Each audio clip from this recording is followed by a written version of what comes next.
In the winter of 1988, bodies began appearing on the border between my town and the surrounding woods. A group of campers had stumbled upon a man in his early 30s, completely nude and almost perfectly preserved by the cold weather. By the end of the day, 2 more had been found within a quarter-mile radius. All 3 were naked, found lying on open ground as if there'd been no attempt to hide them. 1 woman and 2 men. None bore any visible wounds. The news exploded. It was a little backwoods town where not much happened, so when 3 strangers turned up dead hardly half a mile off Revelle Street, it became all anyone could talk about. I was just a kid then, a few months into 6th grade, and the rumors that spread around school were ridiculous. Family breakfast that morning was quieter than usual. Mom was horrified, poring over the newspaper as she wondered aloud if it was safe to send my 8-year-old sister and me to school by ourselves.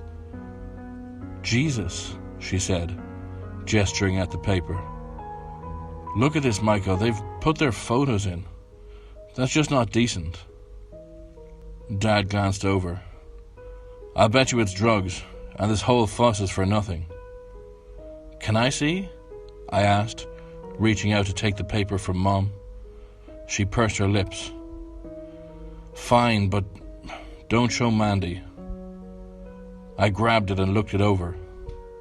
3 grainy pictures of nondescript faces.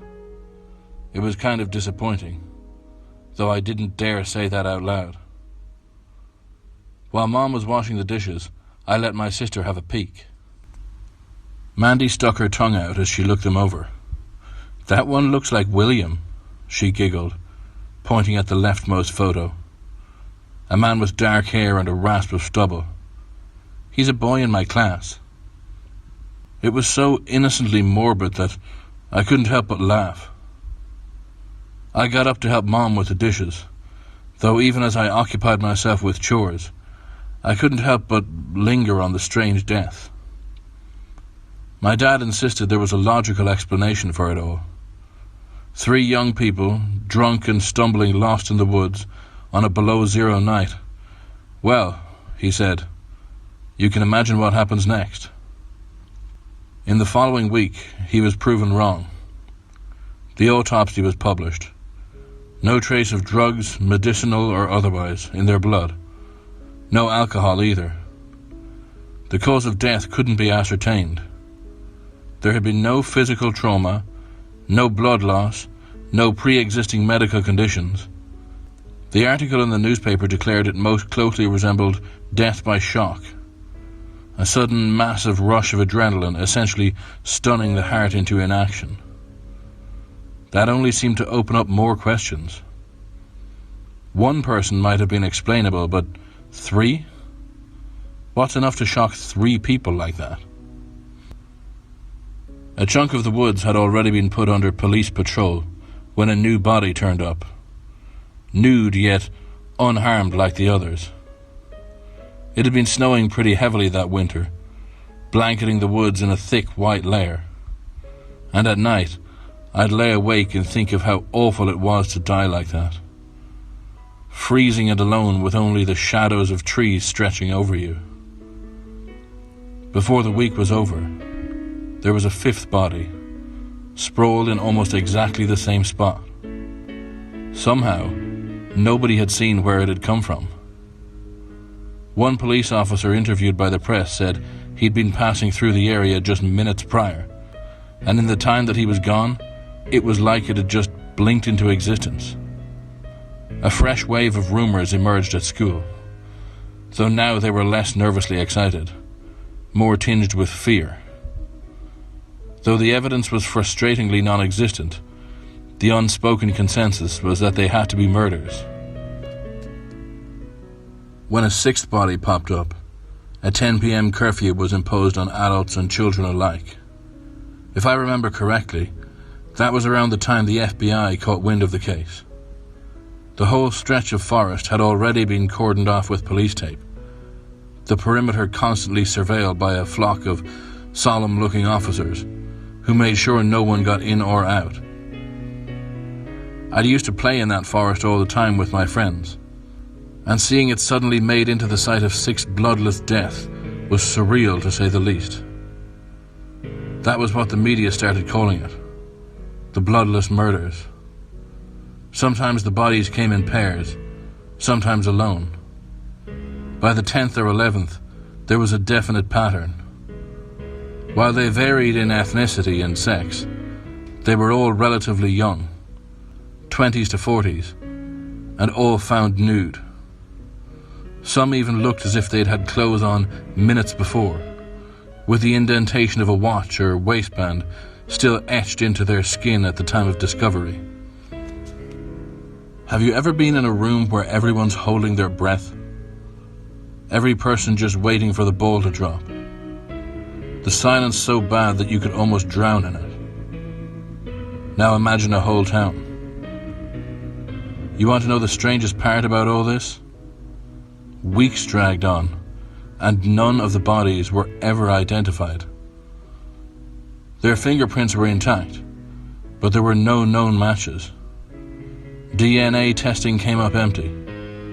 A public campaign to find the identities of the bloodless victims turned up nothing. It was like these people had emerged from nowhere. Deprived of their names and backstories, the victims went unmourned, blurred into one murky entity. Shit really hit the fan about a month into the case. Some up-and-coming journalist, a guy by the name of Walton, I think, claimed to have uncovered the truth behind it all, and wrote a tell-all article divulging the details that hadn't been released by police or FBI. Apparently, the bloodless murders weren't so bloodless after all. It was true that most were found untouched, but 4 of the dead practically had had bites taken out of them. Whole sections of their bodies just gone. One guy was missing almost half his right side, and one of the women was short an arm. Bites might be a little misleading, though. The missing pieces had been removed cleanly, almost too cleanly. In Walton's words, they looked as if they'd been scooped out, or simply magicked away. Walton claimed he had the records to prove the area was under even more intense surveillance than most would have guessed. Besides hundreds of cameras that had been covertly installed in trees and rocks throughout the forest, there were also loads of temperature data loggers and state-of-the-art recording equipment, along with a whole host of other devices that I couldn't even wrap my head around. Stuff that measured radiation and minute changes in the composition of the air. If he was right, it must have cost a ton. Supposedly the data showed climatological deviations, basically weird spikes and dips in temperature corresponding to the times that the bodies were found. If Walton was right, there was a good chance that the FBI was in possession of video and audio recordings showing the origins of the bodies. It sounded like a crazy conspiracy, even though Walton hadn't been able to come up with a solid theory for the reasons behind the cover-ups. That was the part that drove me crazy. I must have reread that article 100 times. What happened next was total lockdown. The newspaper was pulled from publication in the blink of an eye. Walton publicly apologized for having made fabricated claims and trying to make a spectacle out of the deaths. Not much was heard from him after that. The case was under the full jurisdiction of the FBI, according to my parents, and local police were all but shut out of it.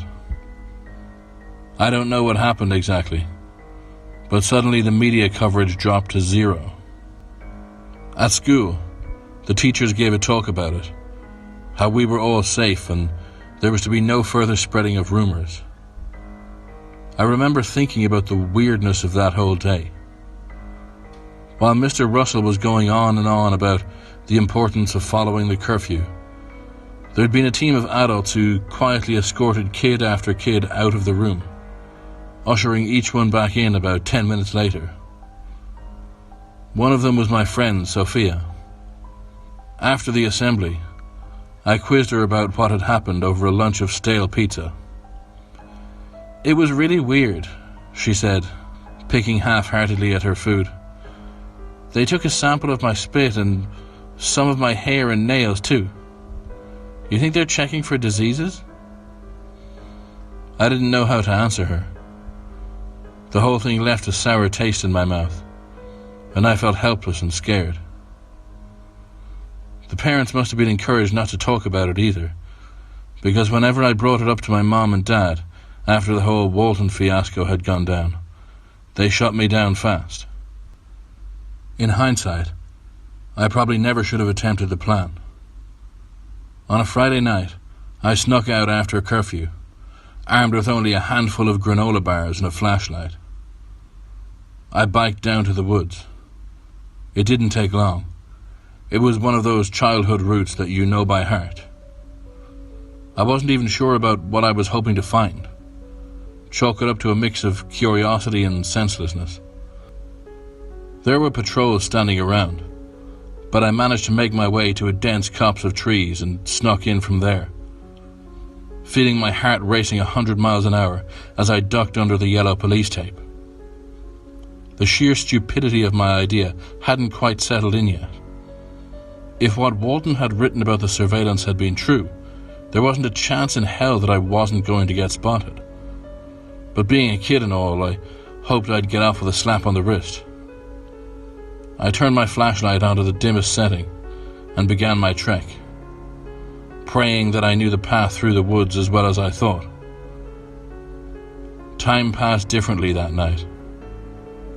Maybe I was walking around for 30 minutes. Maybe it was 3 hours. The sky was inky black, and in the darkness, the trees distorted themselves into more and more monstrous forms with each step I took. All I know is, when I stumbled across the body, the world came to a shuddering halt. Under the cone of artificial light, the body looked fresh, the skin still pink. I remember thinking if I'd touched him, he might still have been warm. His eyes were wide open, glassy as a river, face set in an expression of determination. There was a tattoo on his bare chest, a sentence written in a shaky scroll. "It comes on July 11th, 2036.